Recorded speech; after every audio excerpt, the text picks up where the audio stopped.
이에 베드로는 옥에 갇혔고 교회는 그를 위하여 간절히 하나님께 기도하더라. 헤롯이 잡아내려고 하는 그 전날 밤에 베드로가 두 군인 틈에서 두 쇠사슬에 매어 누워 자는데 파수꾼들이 문 밖에서 옥을 지키더니 호련히 주의 사자가 나타나며 옥중에 광채가 빛나며 또 베드로의 옆구리를 쳐 깨워 이르되 급히 일어나라 하니 쇠사슬이 그 손에서 벗어지더라. 천사가 이르되 띠를 띠고 신을 신으라 하거늘 베드로가 그대로 하니 천사가 또 이르되 겉옷을 입고 따라오라 한데 베드로가 나와서 따라갈새 천사가 하는 것이 생시인 줄 알지 못하고 환상을 보는가 하니라. 이에 첫째와 둘째 파수를 지나 시내를 통한 쇠문에 이르니 문이 저절로 열리는지라 나와서 한 거리를 지나며 천사가 곧 떠나더라. 이에 베드로가 정신이 들어 이르되 내가 이제야 참으로 주께서 그의 천사를 보내어 나를 헤롯의 손과 유대의 백성의 모든 기대에서 벗어나게 하신 줄 알겠노라 하여 깨닫고 마가라 하는 요한의 어머니 마리아의 집에 가니 여러 사람이 거기에 모여 기도하고 있더라. 베드로가 대문을 두드린데 로데라 하는 여자아이가 영접하러 나왔다가 베드로의 음성인 줄 알고 기뻐하여 문을 미처 열지 못하고 달려 들어가 말하되 베드로가 대문 밖에 섰더라 하니 그들이 말하되 내가 미쳤다 하나 여자아이는 힘써 말하되 참말이라 하니 그들이 말하되 그러면 그의 천사라 하더라. 베드로가 문 두드리기를 그치지 아니하니 그들이 문을 열어 베드로를 보고 놀라는지라. 베드로가 그들에게 손짓하여 조용하게 하고 주께서 자기를 이끌어 옥에서 나오게 하던 일을 말하고 또 야고보의 형제들에게 이 말을 전하라 하고 떠나 다른 곳으로 가니라. 위대한 기도, 오늘 이 기도에 관한 말씀을 우리가 베드로 사도에 있었던 이 일을 통해서 한번 살펴보려고 합니다. 사도 베드로는 이 성경 신약 예수님 승천하신 이후로 뒤를 이렇게 기록들을 살펴보면 예수님의 이름이 전파되는 곳에 항상 등장하는 인물 중에 한 명이 베드로 사도예요. 그만큼 복음이 전파되는데 가장 앞장서고 빠지지 않고 복음 전하는데 열심을 다했던 종이 바로 베드로 사도예요. 그리스도를 위해서라면 어떤 고난, 위험 결코 사양하는 법이 없었습니다. 복음을 전하다가 오늘도 옥에 갇혔지만 오늘뿐만 아니라 오늘 본문뿐만 아니라 그런 생명의 위협을 당한 적이 한두 번이 아닙니다. 베드로 사도는. 이런 모든 것은 먼저 그리스도를 위해서 감당했고 또 사람들의 영혼을 사랑하는 그 마음에서 감내할 수 있었어요. 오늘 본문에 나타난 이 기록 역시도 마찬가지 상황에서 옥에 갇혔습니다. 복음을 전하다가 기도하고 우리 5절부터 읽었는데 그 앞에 1, 2, 3, 4절을 계속해서 보면 기도하고 복음을 전하는 상황에서 체포돼서 옥에 갇혔어요. 그리고 또 기도했기 때문에 구출받는 장면이 오늘 우리가 나눠 읽은 본문에 겨자씨만한 믿음으로 산을 옮길 수 있다 하신 이 예수님의 이 말씀이 이곳에서도 이루어지는 거예요. 정말 살벌한 이중 삼중의 그 살벌한 병사들의 경계를 뚫고 천사와 나란히 걸어나가는 그 모습을 한번 상상을 해보세요. 옥중에 갇혀있던 사람이 환상인 줄 알고 정말 환상인 줄 알고 꿈인가 생신가 이 상황에서 천사를 따라 자기를 이중 삼중으로 지키고 있는 그 헤롯 병사들의 사이사이를 유유자적하게 걸어서 나가는 정말 황홀하지 않겠습니까? 좀 우스운 얘기를 하자면 나 잡아봐라 그래도 병사들은 모르는 거예요. 천사의 지킴을 따라 인도를 따라 그 사이사이를 옥중에서 탈출해서 나가는 거예요. 이렇게 헤롯의 병사들이 철저하게 감시하는 가운데서도 구원을 받았다. 이 사실은요. 하나님이 아니고서는 절대 누구도 할 수 없는 불가능한 일이다. 하나님의 역사는 이렇게 항상 사람을 통해서 나타나고 특별히 기도하는 사람들을 사용하셔서 하나님의 그 역사들을 이루어내십니다. 베드로도 기도하고 교회 성도들도 기도하고 그 결과로 그 교회의 중심이고 수장이었던 베드로 사도가 천사의 인도하심으로 하나님의 기적과 같은 역사로 유유자적하게 감옥을 탈출해서 나오는 모습을 오늘 우리가 보는 위대한 역사는 위대한 기도를 통해서 시작됩니다. 오늘 여기 나오는 이 헤롯은요, 헤롯 대왕의 손자인 헤롯 아그리파 1세라는 왕이에요.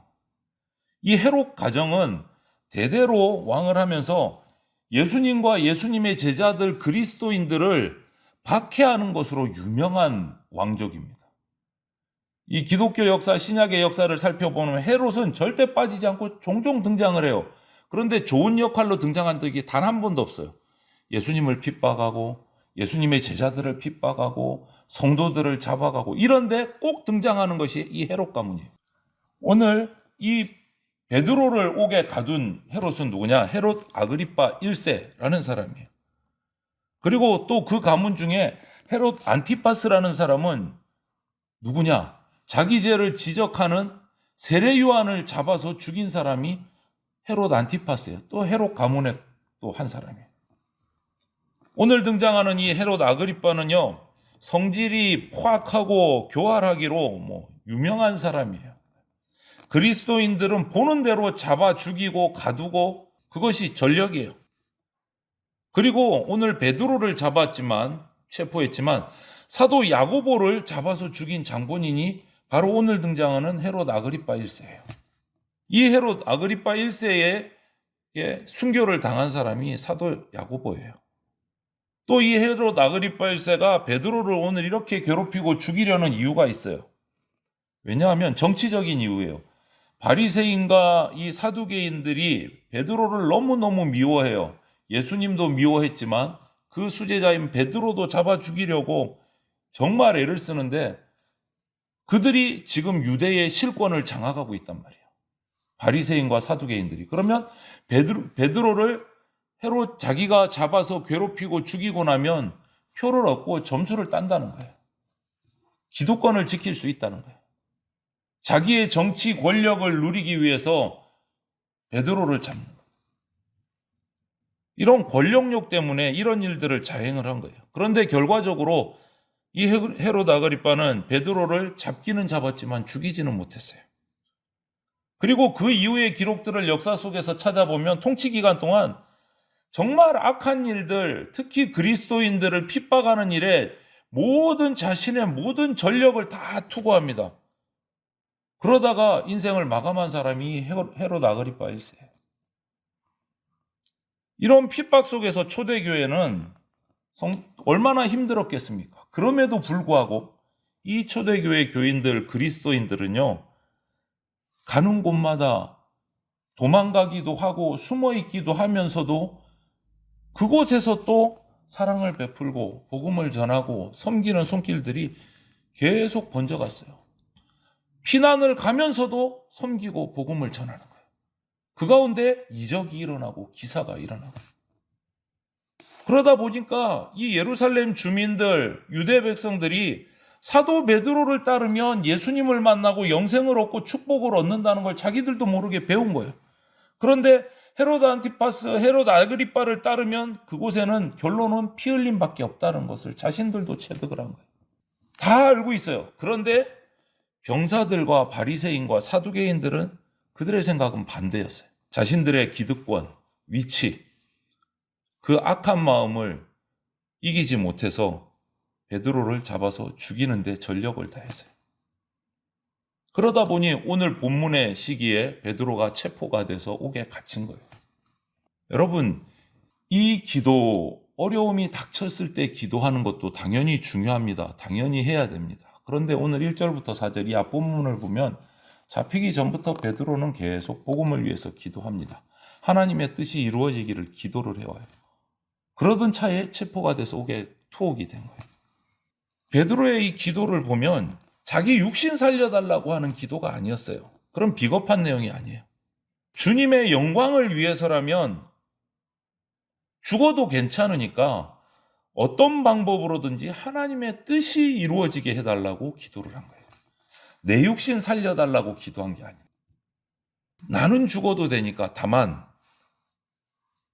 예수님을 따르는 그 백성들, 초대교회 성도들과 아직도 예수님을 제대로 알지 못해서 죄에 빠져 있는 그 유대 민족을 위해서 눈물겨운 기도를 하는 거예요.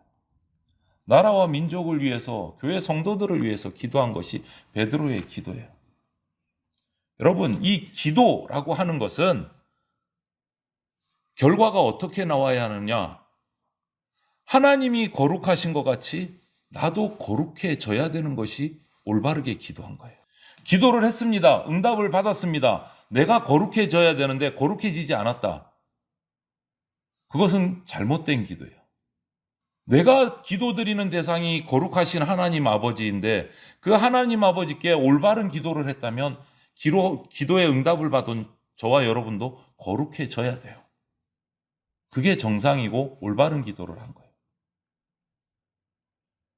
내가 열심히 기도했는데 부자는 됐는데 내가 거룩해지지 못했다. 그것은 뭔가 잘못된 기도다. 열심히 기도해서 일이 잘 풀리고 문제들이 잘 풀렸는데 나는 더 잘 나가는데 세상에서 잘 나가고 하나님 앞에 바로 서지 못한다. 그것은 잘못된 기도다. 기도의 응답이 아니다. 여러분 기억하십시오. 기도는 미신적인 사탄적인 주문이 아니에요. 알라딘의 요술램프에게 뭐 주문해 갖고서 자기 받고 싶은 거 받는 게 기도가 아닙니다. 거룩한 하나님께 드리는 기도는 나도 거룩해지는 게 아주 올바른 겁니다. 하나님의 이름이 거룩해지고 내가 인간이 그 뜻을 저버리지 않기 위해서 약속하며 결단하며 드리는 대화가 바로 기도예요. 하나님의 뜻이 이루어지기를 소원하는 것이 기도예요. 그래서 기도하는 사람의 정말 올바른 진실한 자세는 절대자이신 하나님 앞에서 내 모든 것을 하나도 숨기지 않고 솔직하게 다 고백하고 하나님 뜻대로 사용해 주십시오 라고 고백하는 게 기도예요. 자기 지식, 나의 어떤 이상, 나의 어떤 환상 여기에 사로잡히지 않고 지금 현재 내 생활이 하나님 보시기에 합당한가, 합당하지 않은가 그것을 고백하는 것, 그것을 주님 앞에서 점검하는 것이 기도고 그렇지 않은 기도는요. 아무리 청산유수로 1시간, 2시간, 하루 이틀을 계속 기도를 해도 그거는 형식이고 그거는 이루어질 수 없는 기도가 아니고 주문일 뿐이에요. 하나님의 백성들, 지체들을 사랑하고 기쁨으로 하나님의 일을 행하고 하나님의 뜻이 이루어지기를 위해서 하나님 앞에 나를 내어놓는 거, 고백하는 모습 이것이 올바른 아름다운 기도자의 태도다라는 거예요. 이게 기도입니다. 기도의 결과는 하나님이 거룩하듯 나도 거룩해져야 된다. 이거는 분명히 이루어져야 됩니다. 그렇지 않으면 잘못된 겁니다. 오늘 감옥에 갇힌 베드로가 기도할 때 또 갇힌 베드로를 위해서 또 모여서 기도하는 교회 성도들이 있었어요. 합심 기도했습니다. 여기서 우리가 한 가지 또 의문을 가질 수가 있어요. 어떤 성도들은 야고보와 스데반은 그렇게 기도했는데도 구출되지 못하고 둘 다 죽었잖아요. 스데반도 돌 맞아 죽고 야고보도 헤롯에게 잡혀 죽고. 그럼 이건 뭔가 기도 잘못된 거 아니에요? 야고보하고 스데반은? 여러분 잘 생각하고 잘 아셔야 될 게 기도 금방 뭐라고 말씀드렸어요? 누구의 뜻이 이루어지게? 하나님의 뜻이 이루어지게. 그것이 올바른 기도다. 내 뜻이 아니고 하나님의 뜻이. 하나님의 뜻과 내 뜻이 합해지면 똑같으면 내 뜻이 이루어지는 것 같이 보일 것이고 내 뜻과 하나님의 뜻이 다르면 올바른 기도를 했다면 하나님의 뜻이 이루어집니다. 야고보와 스데반은 그들의 순교가 하나님의 뜻이었고 그들의 순교를 통해서 더 많은 영혼들이 주님 앞에 나오는 결과들이 열매들이 맺혀졌기 때문에 헛된 기도가 아니었다. 기도를 들어주시지 않은 게 아니다라는 거예요.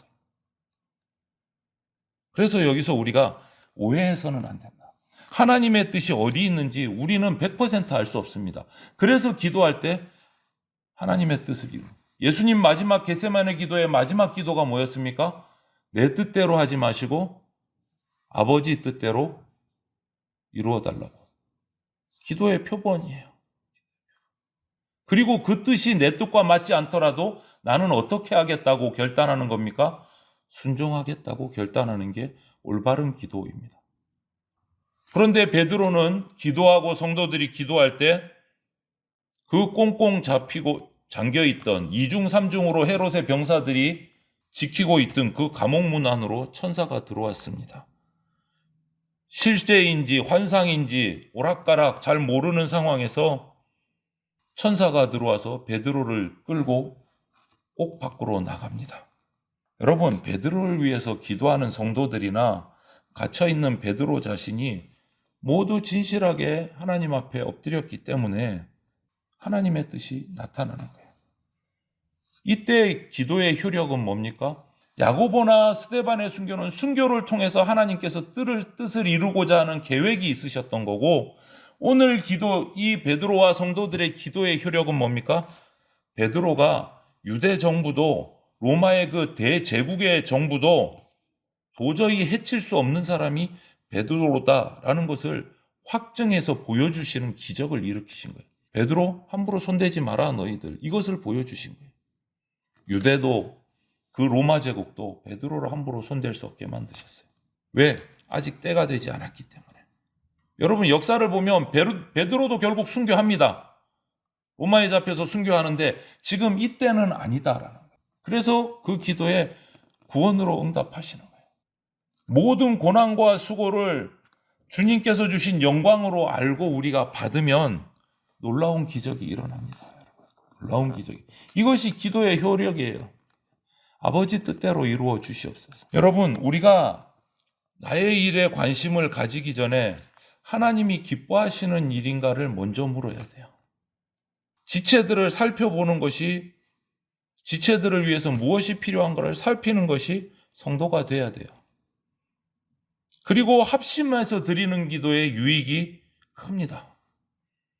그래서 금요 기도회가 중요해요. 어떤 교회는 또 수요 예배 마치고 수요 기도회로 나가는 기도회, 시간과 장소, 시간은 별 문제가 되지 않지만 교회 공동체 가운데 함께 모여서 기도할 수 있는 모임이 있다는 게 너무너무 중요한, 어려울 때 드리는 개인 기도 역시 능력이 나타납니다.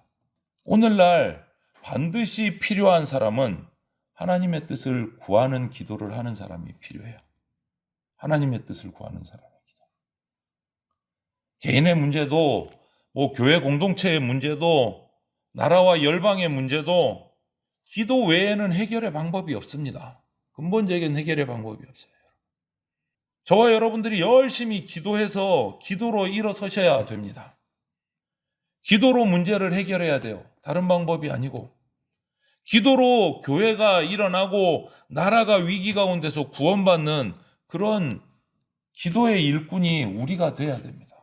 그래서 여러분, 개인적으로 가정에 계실 때 자신의, 제가 계속 반복하는 거 있잖아요. 매일 큐티 하시라고, 경건의 시간 가지시라고, 30분이든지 10분이든지 정한 장소, 정한 시간에서 가지라는 이유가 그 기도가 너무 귀하기 때문에. 여러분, 24시간 중에 여러분의 시간을 정하십시오. 이 시간만큼은 내가 하나님 앞에 1대1로 기도의 자리로 나간다. 개인 기도 중요합니다. 그리고 교회 가운데 나와서 공동체로 하는 기도 당연히 중요합니다. 기도의 자리에 여러분 부지런하시기를 바랍니다. 개인 기도이든 합심 기도이든. 오늘 베드로와 베드로의 개인 기도, 성도들의 합심 기도, 이 기도가 하나님 앞에 위대한 기도로 하나님의 역사를, 기적을 보는 기도의 열매를 맺게 된 것을 꼭 기억하십시오. 하나님의 뜻을 이루는 기도가 위대한 기도이고, 그 하나님의 뜻에 내가 순종하기로 결단하는 기도가 가장 위대한 기도입니다. 그때 하나님의 역사가 일어납니다. 오늘 이 베드로와 성도들의 기도의 모습들, 그 가운데 하나님께서 응답하신 이 기적과 같은 모습들, 기도의 열매들을 보면서 오늘 저와 여러분들이 베드로와 또 그 예루살렘 교회 성도들의 그 기도처럼 위대한 기도를 이어가는 하나님의 백성들이, 기도의 일꾼들이 다 되시기를 주님의 이름으로 축원을 드립니다. 아멘.